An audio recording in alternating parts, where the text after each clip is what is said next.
Hey everyone, hold with Priyank में फिर से आपका स्वागत है। आज हम आ गए हैं ऑप्शन ट्रेडिंग सीरीज के पार्ट 4 पर, और जहां पर हम लोग डिस्कस करने वाले हैं option buying and option selling क्या होती है, दोनों में से किस में डिफरेंस होता है, क्या डिफरेंस होता है और कौन सी हमें ज्यादातर यूज करनी चाहिए। तो ये सारे टॉपिक आज हम इस वीडियो में डिस्कस करेंगे। लेकिन आगे बढ़ने से पहले एक इंपॉर्टेंट डिस्क्लेमर, मेरा नाम प्रियांक शर्मा है, मैं एक सेबी रजिस्टर्ड रिसर्च एनालिस्ट हूं और ये वीडियो सिर्फ और सिर्फ आप लोगों को एजुकेशन प्रोवाइड करने के लिए बनाई गई है। इसको कोई फाइनेंशियल एडवाइस समझकर कोई इन्वेस्टमेंट ना करें, और कोई फाइनेंशियल इन्वेस्टमेंट अगर आप करना चाहते हैं तो आप अपने फाइनेंशियल एडवाइजर से डिस्कस जरूर करें। अगर आप मेरे टेलीग्राम की जानकारी ढूंढ रही हैं तो उसका लिंक डिस्क्रिप्शन में मौजूद है। तो चलते हैं अपने स्क्रीन पर, और मैं साइड में थोड़ा हट जाता हूं और हम डिस्कस करेंगे ऑप्शन बाइंग और ऑप्शन सेलिंग को। तो यहां पर हम बात करेंगे ऑप्शन बाइंग और ऑप्शन सेलिंग क्या होती है। तो बेसिकली देखो, आपके पास दो तरह के ऑप्शंस कॉन्ट्रैक्ट होते हैं, जैसा मैं आप लोगों को बता चुका हूं। किसी भी ऑप्शन के एक कॉल ऑप्शन होते हैं और एक आपके पास पुट ऑप्शन होते हैं, करेक्ट। तो दो तरह के ऑप्शन होते हैं। अगर आप किसी भी स्टॉक का कॉल या पुट ऑप्शन बाई करते हो तो उसे ऑप्शन बाइंग कहते हैं। बहुत ही आसान सा तरीका है, बहुत आसान सी चीज है, आपको पता ही होगा, ठीक है। तो बेसिकली हम कब करते हैं इसको समझते हैं। तो हमें पता है कोई भी स्टॉक ऊपर जाने पर उसका कॉल ऑप्शन ऊपर जाता है, और किसी भी स्टॉक के नीचे जाने पर यानी कि उसके गिरने पर पुट ऑप्शन जो है वो ऊपर जाता है। सिंपल सी बात है। तो ऑप्शन बाइंग करने के लिए हमें क्या करना पड़ेगा, हमें बस ये पता लगाना है स्टॉक बढ़ने वाला है कि गिरने वाला है। अगर स्टॉक बढ़ने वाला है तो हम कोई एक स्ट्राइक प्राइस सेलेक्ट करके, अगर आपको समझना है कि स्ट्राइक प्राइस कैसे सेलेक्ट करेंगे तो ये आगे की वीडियोस में आएगा, ठीक है। तो हम कोई भी एक स्ट्राइक प्राइस सेलेक्ट करके उसका कॉल ऑप्शन बाई करके पैसा कमा सकते हैं। अगर स्टॉक गिरने वाला है तो हम सिंपली क्या कर सकते हैं, वापस से उस स्टॉक का पुट बाई करके पैसा कमा सकते हैं, क्योंकि अगर स्टॉक गिरेगा तो पुट जो है बढ़ेगा। तो ये हुआ ऑप्शन बाइंग। लेकिन आप इसी साथ में ऑप्शन सेलिंग से भी पैसा कमा सकते हैं। सेलिंग करके मतलब, अब देखो, अगर आप ऑप्शन बाइंग कर रहे हो या आप कॉल ऑप्शन बाई कर रहे हो, तो आपने बाई करा तो किसी ने तो बेचा होगा। कोई चीज कोई बेचेगा तभी तो आप खरीदोगे, तो मतलब किसी ने सेल भी किया है। तो आप सेलिंग करके भी यहां पर पैसा कमा सकते हो। तो ऑप्शन सेलिंग के अंदर पैसा कैसे कमाएंगे भाई, सिंपल सी बात है। अगर स्टॉक ऊपर जा रहा है तो एक रास्ता तो है कॉल बाई करना, लेकिन आपको पता है अगर स्टॉक ऊपर जा रहा है तो पुट तो नीचे गिर रहा होगा ना, पुट तो नीचे गिर रहा होगा। अब अगर पुट नीचे गिर रहा है तो आप पुट को सेल करके पैसा कमा सकते हो। मतलब स्टॉक तो ऊपर जा रहा है, आप पुट सेल करके पैसा कमा सकते हो। इसी तरह से अगर आपको पता है कि स्टॉक नीचे गिरने वाला है और स्टॉक नीचे गिरना शुरू करता है, तो आप एक रास्ता तो है पुट बाई कर लीजिए, लेकिन अगर आप ऑप्शन सेलिंग करना चाहते हो तो आप कॉल को सेल करके पैसा कमा सकते हो। इसी सिंपल सी ट्रेडिंग की स्ट्रेटेजी को हम लोग बोलते हैं option buying and option selling. एक बार आप बायर होते हो, एक बार आप सेलर होते हो। अब क्वेश्चन ये आता है कि सर, जब मुझे पता है स्टॉक ऊपर जाएगा तो मैं कॉल बाई करके भी पैसा कमा सकता हूं और पुट सेल करके भी कमा सकता हूं, राइट। दोनों तरीके हैं। तो मुझे कौन सा करना चाहिए, मुझे कौन सा ऑप्शन चूज करना चाहिए, इसी क्वेश्चन का आंसर इस वीडियो में हम लोग फाइंड आउट करेंगे। मैं आपको दोनों पर्सपेक्टिव से दोनों के फायदे और दोनों के नुकसान अभी इसी वीडियो में बताऊंगा, और फिर आप लोग डिसाइड कर पाओगे आपको ऑप्शन बाइंग करनी चाहिए या ऑप्शन सेलिंग करना चाहिए। तो यहां पर मैंने एक छोटी सी टेबल बना ली है, क्योंकि जब मैं स्कूल में पढ़ा करता था अपने स्कूल टाइम में, तो ऐसे टेबल बनाकर, कॉलम बनाकर मुझे याद करने में बहुत आसानी होती थी। तो जब मैं सोच रहा था आप लोगों को कैसे सिखाऊं, तो मैंने सोचा चलो टेबल सिखाते हैं और स्कूल टाइम में चलते हैं और ऐसे सीखते हैं, शायद थोड़ा आसानी से हमें समझ में आ जाए। चीजें आपको दिखाई दे ही रही होगी। अब हम, ये है हमारे टॉपिक, जिस नजरिए से जो है हम लोग आज ये डिस्कशन करने वाले हैं कि ऑप्शन बाइंग करना चाहिए या ऑप्शन सेलिंग करना चाहिए। ये 5 पॉइंट्स मैंने यहां पर लिखे हैं। इन 5 पॉइंट्स के अलावा भी किसी और पॉइंट पर आप इन दोनों में डिफरेंस निकाल सकते हैं। मुझे ऐसा लगा ये 5 सबसे इंपॉर्टेंट है तो मैंने इनको यूज किया है। तो इस बात को आप लोग इसी नजरिए से देखें, ठीक है। तो हमारे पास सबसे पहला पॉइंट आता है रिस्क, कि भाई ऑप्शन बाइंग में ज्यादा रिस्क है या ऑप्शन सेलिंग में ज्यादा रिस्क। तो जब आप रिस्क की बात कर रहे हैं तो आप देखेंगे ये ऑप्शन बाइंग का कॉलम है, ये ऑप्शन सेलिंग का कॉलम है। और एक्सप्लेनेशन क्या है, यहां पर मैं पेन यूज करके समझाने की कोशिश करूंगा आप लोगों को, ठीक है, इसलिए मैंने कॉलम छोड़ा है। तो मैंने लिखा है ऑप्शन बाइंग के अंदर लिमिटेड रिस्क होता है, जो रिस्क है वो लिमिटेड होता है, लेकिन ऑप्शन सेलिंग के अंदर वो अनलिमिटेड रिस्क होता है। तो इस बात से मैं क्या कहना चाह रहा हूं और इस बात का क्या मतलब है, ये अब हम डिस्कस करेंगे। ठीक है, सो देखो, ऑप्शन बाइंग के अंदर क्या होता है, आप जितने पैसे लगाकर उस ऑप्शन को बाई करते हैं। तो सिंपल सा तरीका क्या हुआ कि भाई मान लीजिए मैंने एक ऑप्शन बाई किया और उस ऑप्शन को बाई करने के लिए मान लीजिए उसका प्राइस चल रहा था 100 रुपए और मैंने जो है उसका लॉट साइज था 10। तो मैंने क्या काम किया, मैंने 1000 रुपए लगाए और 1000 रुपए लगाकर मैंने जो है ऑप्शन कॉन्ट्रैक्ट को बाई कर लिया। ठीक है, अच्छा एक टॉपिक मैं जो है आप लोगों को शायद डिस्कस करना भूल गया था पहले पार्ट में। ऑप्शंस के अंदर जो बाइंग एंड सेलिंग होती है वो सिंगल कॉन्ट्रैक्ट की नहीं, लॉट की होती है। तो लॉट क्या होता है, लॉट पहले से ही रेडीमेड बना हुआ एक साइज होता है जिसके अंदर पहले से हर एक स्टॉक्स के लिए एक नंबर ऑफ कॉन्ट्रैक्ट्स ऐड करके रखे जाते हैं। जैसे कि अगर आप निफ्टी 50 के अंदर ऑप्शंस बाइंग या सेलिंग करना चाह रहे हो, अगर आप एक लॉट बाई करोगे फिलहाल के लिए आज के दिन में, तो आप 25 का लॉट साइज बाई करेंगे। लेकिन शायद जब ये वीडियो आप लोग देख रहे होंगे या अगले हफ्ते या एक महीने बाद ये लॉट साइज चेंज हो चुका होगा और ये 40 हो चुका होगा। इसी तरह से 75 हो चुका होगा। इसी तरह से बैंक निफ्टी का आज लॉट साइज 15 है जब मैं ये वीडियो बना रहा हूं, लेकिन आने वाले दिनों में ये बढ़कर 40 हो जाएगा, 40 बैंक निफ्टी का हो जाएगा। ठीक है, इस तरह से हर एक स्टॉक के अंदर, जैसे रिलायंस का लॉट साइज अभी आप एक महीने पहले जब देख रहे थे तो 250 का हुआ करता था, आज वो 500 का हो गया है। तो लॉट साइज अक्सर बदलते रहते हैं, वो अनाउंसमेंट पहले ही आप लोगों के हो जाती है, बट वो प्री डिफाइंड होता है, मतलब आप उसमें चेंजेस नहीं कर सकते। तो ये एक वर्ड लॉट मेरा रह गया था जो मैं यहां पर कवर कर रहा हूं।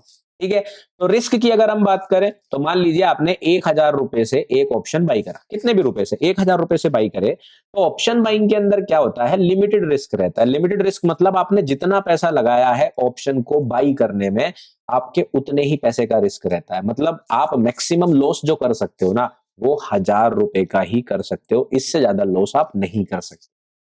समझ गए? तो मतलब जितना पैसा ऑप्शन बाइंग करने के लिए हम लोग देते हैं वो सारा पैसा जीरो जा सकता है, बट ये हमारा मैक्सिमम लॉस है। मान लीजिए आपने अपने डीमेट अकाउंट में 1 लाख रुपए रखे हैं। ठीक है, आपने को लगा कि मुझे जो है निफ्टी 50 का ये वाला ऑप्शन बाई कर लेना चाहिए, आपने वो जाके वो वाला ऑप्शन बाई किया और आपके जो है उसमें कुछ रुपए लगेंगे बाई करने में। अच्छा, जितने रुपए लगते हैं इसको हम बोलते हैं मार्जिन। ये भी आप लोग ध्यान रखिएगा क्योंकि अगला जो डिस्कशन करेंगे वो हम मार्जिन के ऊपर ही करेंगे। समझ गए? तो पहला चीज समझ गए आपकी, अगर आपका 10,000 रुपए लगा तो आपने 10,000 रुपए मार्जिन लगाया।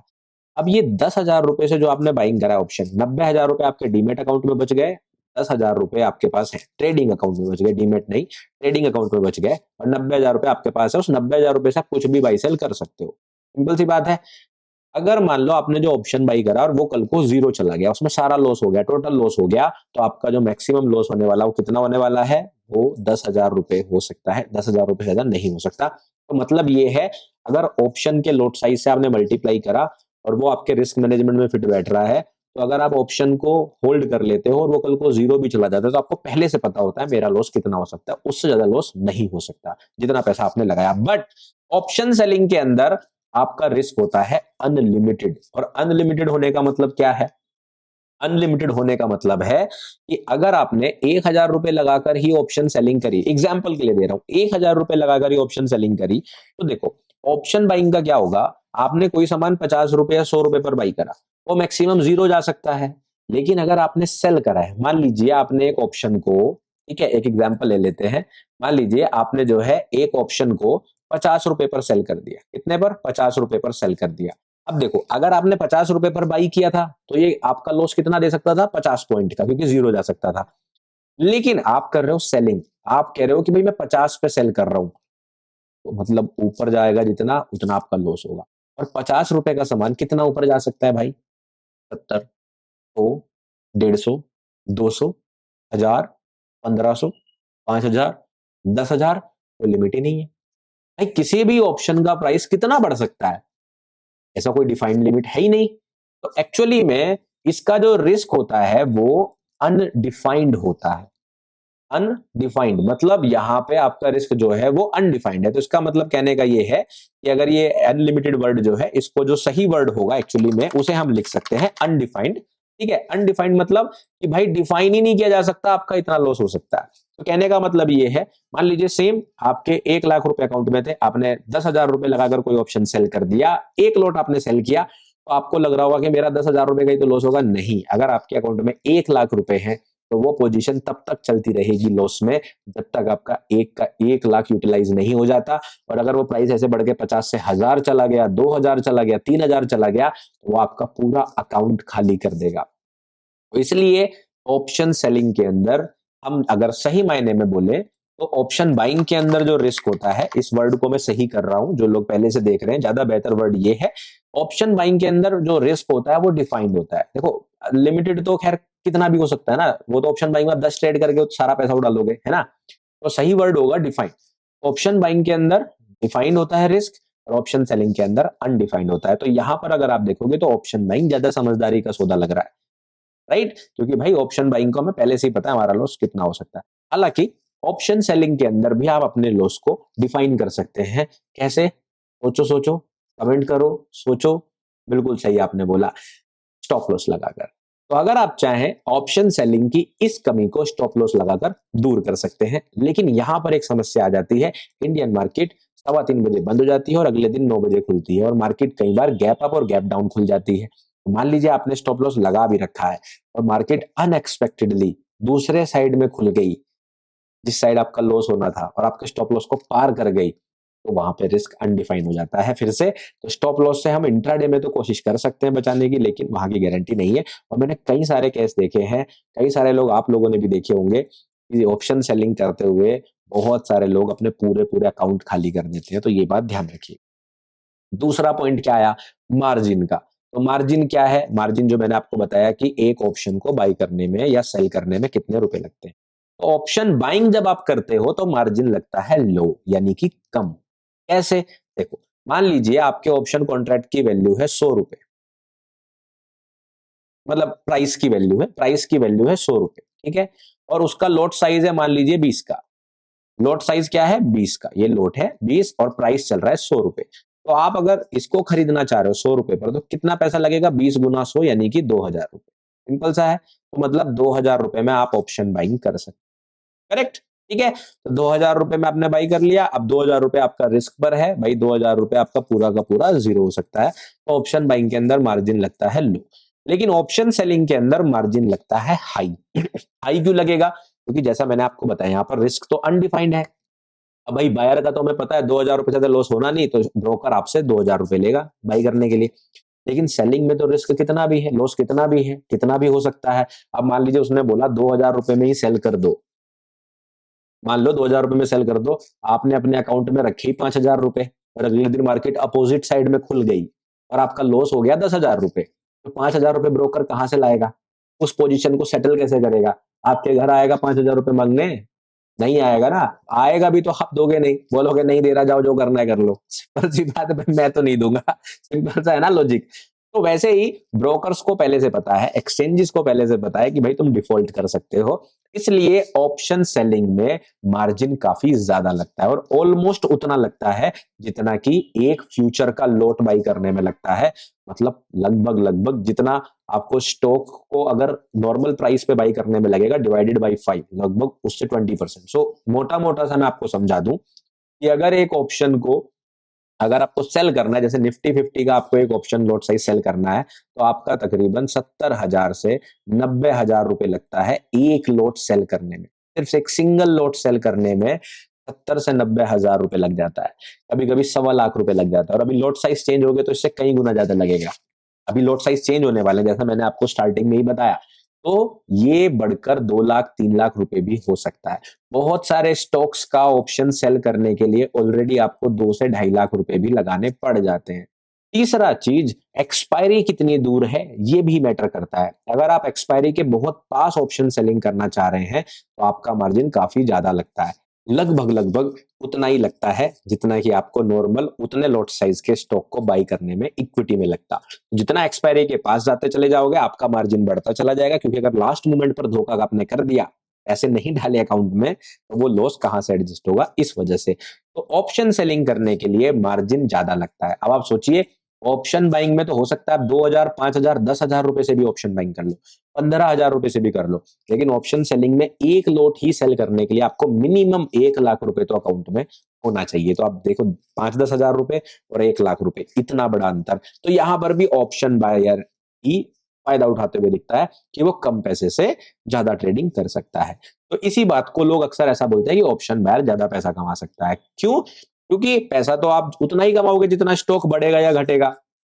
भाई सिंपल सी बात है, जितना घटेगा या बढ़ेगा उतना ही आप पैसा कमाओगे, सिंपल सी बात है। तो उतना ही पॉइंट्स का फायदा आपको जो है ऑप्शन बाइंग में आएगा, उतना ही पॉइंट्स का फायदा ऑप्शन सेलिंग में आएगा। लेकिन यहां पर आपने कम पैसा लगाया था, वहां पर आपने ज्यादा पैसा लगाया। अब यहीं पर एक और चीज आ जाती है, प्रॉफिट, मैक्सिमम प्रॉफिट। तो हम एक पॉइंट जो है यहां पर ऐड कर लेते हैं, जो पता नहीं कैसे मैंने छोड़ दिया, मैक्सिमम प्रॉफिट। और इस पॉइंट को पहले हम लोग डिस्कस करेंगे, ठीक है, कि आप मैक्सिमम प्रॉफिट जो है वो कितना कमा सकते हैं ऑप्शन बाइंग से या ऑप्शन सेलिंग से, कितना ज्यादा आप कमा सकते हैं।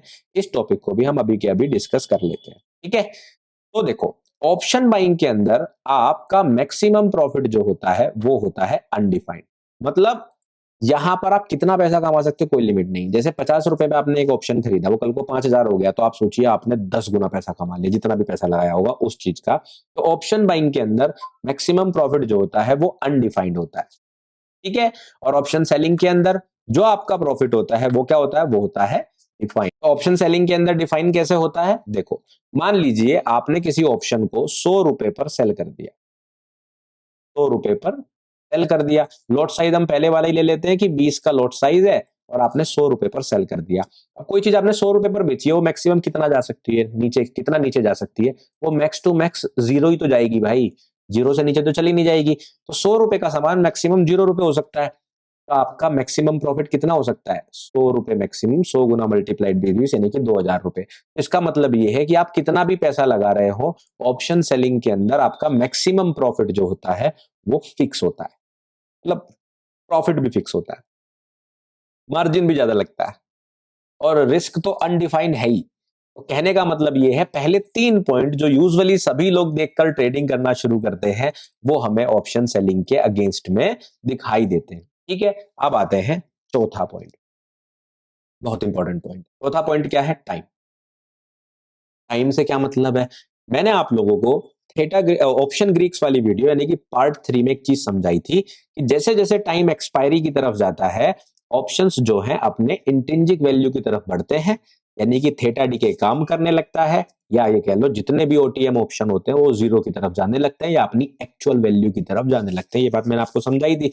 इसका मतलब ऑप्शंस ट्रेडिंग के अंदर एक और फैक्टर होता है, वो होता है टाइम, ठीक है। तो टाइम से क्या मतलब है, ऑप्शन बायर को टाइम जो है वो हर्ट करता है। क्यों? क्योंकि आपको पता है कि ऑप्शन आप जब भी बाई करोगे उसके अंदर एक हवा होती है या एक टाइम वैल्यू होती है। याद आया, प्रीमियम होता है एक, जो हवा होती है, मतलब उसका कोई एक्चुअल एग्जिस्टेंस है ही नहीं। और जब भी आप ऑप्शन बाइंग करेंगे, जब भी आप ऑप्शन बाइंग करेंगे, तो एक्चुअली में टाइम जैसे जैसे एक्सपायरी की तरफ जाएगा वो 0 की तरफ बढ़ना शुरू करेगा, टाइम वैल्यू। तो उससे क्या होगा, आप जितने पॉइंट्स बाई में कमा सकते थे, एक्चुअली में आप उतने पॉइंट्स कमा नहीं पाओगे। इसको इस तरह से समझो, मान लीजिए एक ऑप्शन का प्राइस जो है वो 100 रुपए चल रहा है, और इस तरह से समझो कि इसकी जो एक्चुअल वैल्यू है वो मान लेते हैं 40 रुपए है, ठीक है। और इसके अंदर जो प्रीमियम चल रहा है वो 60 रुपए चल रहा है, या उल्टा कर लो, मैं एक एग्जांपल मान रहा हूं, यहाँ पे 60 रुपए जो है इसकी जो है टाइम वैल्यू है, और ये चीज हो रही है 1 तारीख को, इसी महीने की 1 तारीख को, एक्सपायरी 30 दिन बाद है। अब आपको पता है जैसे जैसे टाइम बढ़ेगा 30 तारीख पास में आएगी, ये जो 60 रुपए है ये 0 की तरफ जाएगी, और ये जो 40 रुपए है ये बढ़िया घट सकती है डिपेंडिंग ऑन स्टॉक का प्राइस। अब अगर हम कह रहे हैं स्टॉक का प्राइस बढ़ता है पर धीरे धीरे बढ़ता है, तो ये वैल्यू तो बढ़ना शुरू कर देगी, लेकिन ये वैल्यू घटना शुरू कर देगी, क्योंकि ये तो टाइम वैल्यू है। तो अल्टीमेटली मान लीजिए 30 तारीख को ओवरऑल ऑप्शन स्टॉक का प्राइस बढ़ने से ऑप्शन का प्राइस मान लीजिए 50 पॉइंट बढ़ गया, तो 50 पॉइंट बढ़ने के बाद भी ये 40 रुपए की वैल्यू कितनी हो जाएगी, 90 30 तारीख को, बट ये 60 रुपए की वैल्यू हो जाएगी 0। तो अल्टीमेटली एक्सपायरी के दिन आपका जो स्टॉक है वो भले ही 50-100 पॉइंट बढ़ाओ, ऑप्शन की वैल्यू भी बढ़ गई, लेकिन आपका अल्टीमेटली लॉस हुआ, क्योंकि आपने 100 रुपए पर खरीदा था और 90 रुपए पर वो आ गया, क्योंकि टाइम वैल्यू जो थी वो 0 चली गई। तो अल्टीमेटली यहाँ पे हमें समझ में आता है कि ऑप्शन बाइंग के अंदर टाइम आपके अगेंस्ट काम करता है, क्योंकि थीटा डीके काम करता है, जैसे जैसे टाइम गुजरता है थीटा डीके बढ़ने लगता है। तो यहां पर हमें एक चीज समझ में आई कि जो टाइम है वो ऑप्शन बायर को हर्ट करता है, लेकिन ऑप्शन सेलर को यही चीज मदद करती है।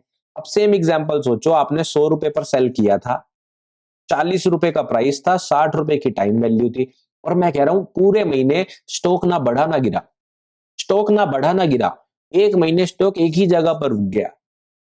तो ऑप्शन अगर आप बायर होते तो ये 60 रुपए जीरो हो जाता, आपका ये 40 रुपए रह जाता, आपको 60 रुपए का नुकसान हो जाता।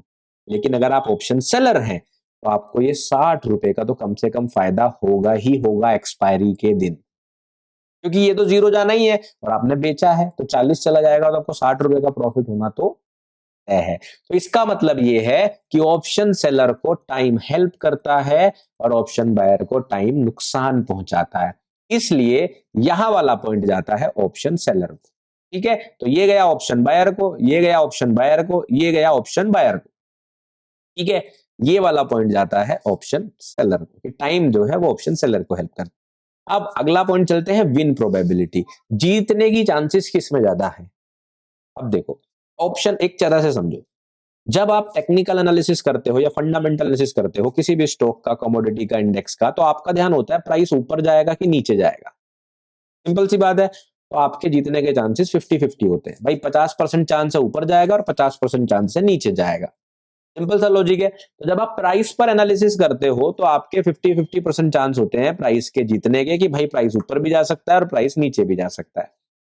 लेकिन अब मैं आपको बोलूं कि आपको प्राइस के साथ साथ टाइम का भी एनालिसिस करना है, टाइम का भी एनालिसिस करना है, क्योंकि टाइम भी यहां पर फैक्टर होगा जो आपकी मदद या नुकसान करेगा।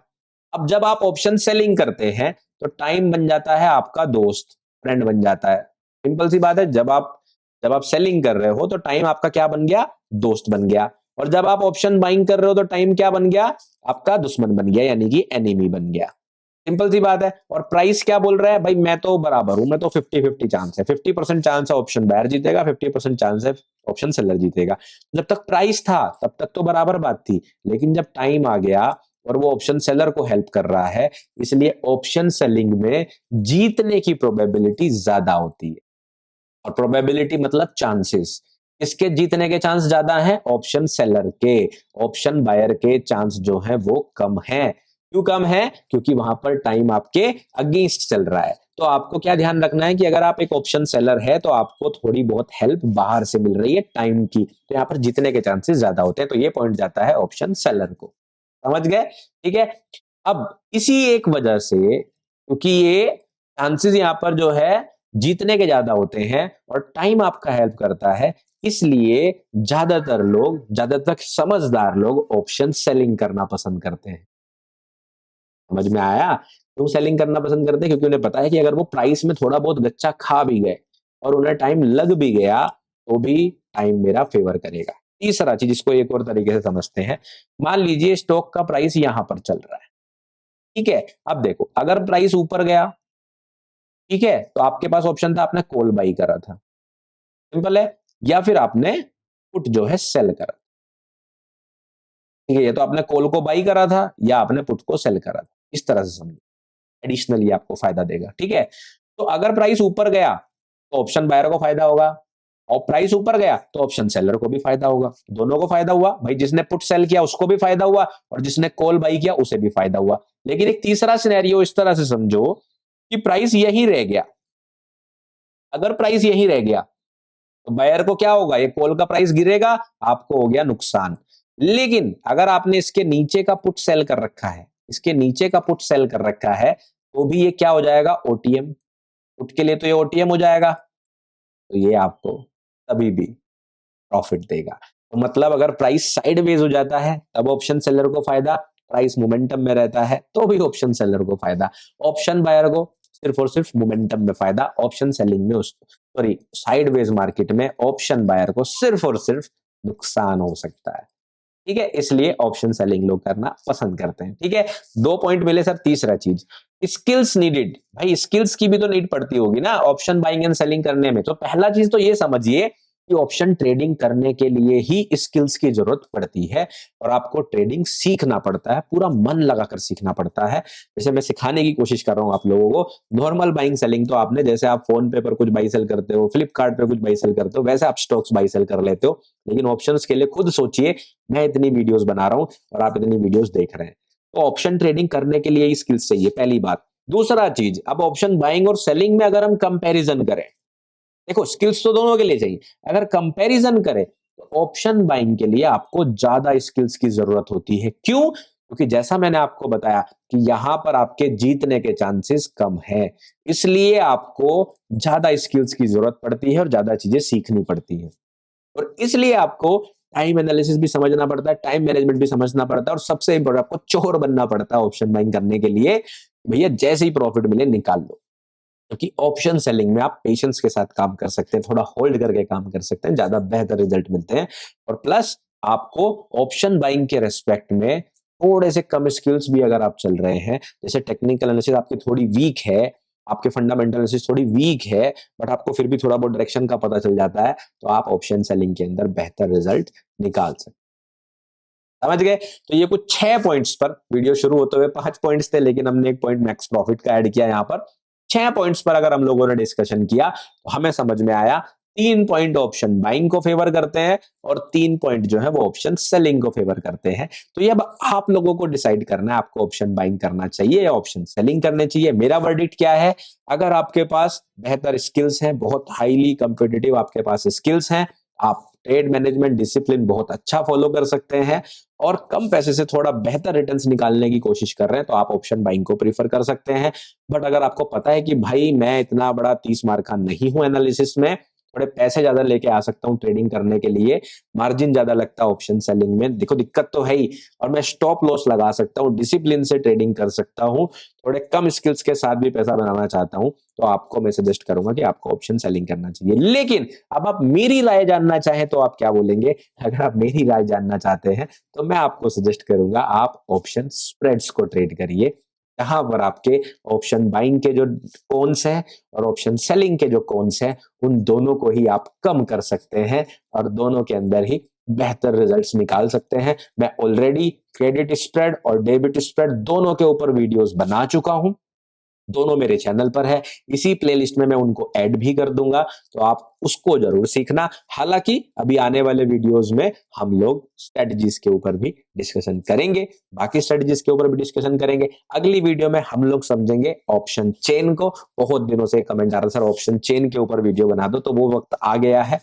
नेक्स्ट वीडियो ऑप्शन चेन के ऊपर ही होने वाली है, जहां पर हम लोग ऑप्शन चेन को समझेंगे। लेकिन उससे पहले आप लोगों को समझना जरूरी था कि एक्चुअली में ऑप्शन बाइंग क्या होती है, ऑप्शन सेलिंग क्या होती है, हमें कौन सी चुननी चाहिए। मैंने आप लोगों को पूरा डिटेल में बता दिया, क्या फायदे हैं क्या नुकसान है। अब आप लोग अपना बेहतर डिसीजन ले सकते हैं और मुझे कमेंट करके जरूर बताना आपको क्या लगता है, आपके लिए ऑप्शन बाइंग बेहतर है या ऑप्शन सेलिंग बेहतर है। बाकी मैंने टेलीग्राम चैनल का लिंक डिस्क्रिप्शन में ऑलरेडी पोस्ट कर दिया है।